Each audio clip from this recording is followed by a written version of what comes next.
Okay, I think the biggest thing is, yeah, they're not adhering to the 8 criteria of developing on conservational lands, which is what Mauna Kea is. Mauna Kea is considered conservational lands, and in order to develop on conservational lands, there's 8 criteria that you need to adhere to. So, for instance, one of them is that you'll be consistent with the natural and the current landscape of the mountain.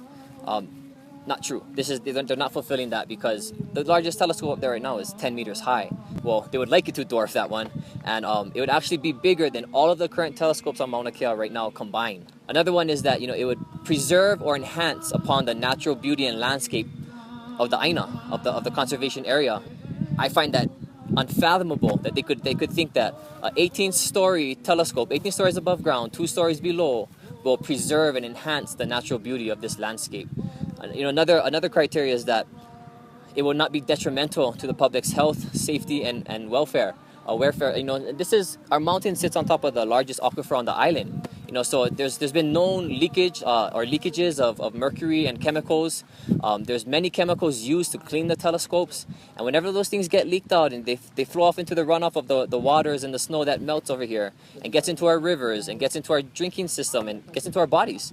So this is not about like the media sometimes wants to make it like a native Hawaiian issue. This is a safety issue. This is a public issue. This is not. It doesn't matter who you are. If you're on this island, this affects you. We all drink these waters. Hawaii is under an illegal and prolonged occupation by the United States of America since 1898, and by desecrating our cultural lands, that's considered a war crime. And I'm not one that likes to throw war crimes out. If you're gonna jump on our side because you want to be on our side. Don't let fear guide you. Let truth guide you. But desecration, by definition, desecration is when something happens that creates an uproar among the people.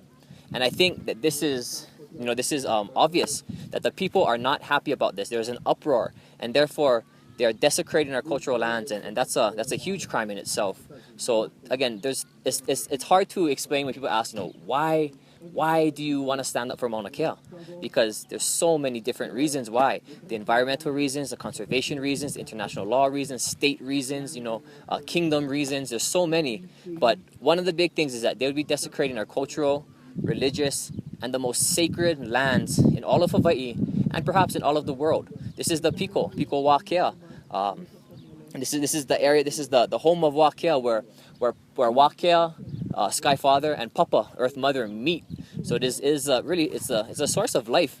It's the home of many of our akua, Wa Kea, Lilinoi, Kahupokane, Lihau, Poliahu, Kukahauula, Mo'oinanea. So again, I find it hard that people not from here, people with no connection to this place, can tell us that this is okay, that this adheres to, that they can define our culture for us, and they can tell us what's right and what's wrong on our cultural and our sacred lands. So again, it's hard to fathom that they're even allowed to do this. But again, they're allowed to do this due to the decision of the courts. And the courts, again, obviously I have to say it's corrupt, because it's failing. It is failing us every single day. Our people are not winning in the courts. So the first day that we actually held the TMT off, we had a meeting with Wali Ishibashi. It was supposed to be a meeting.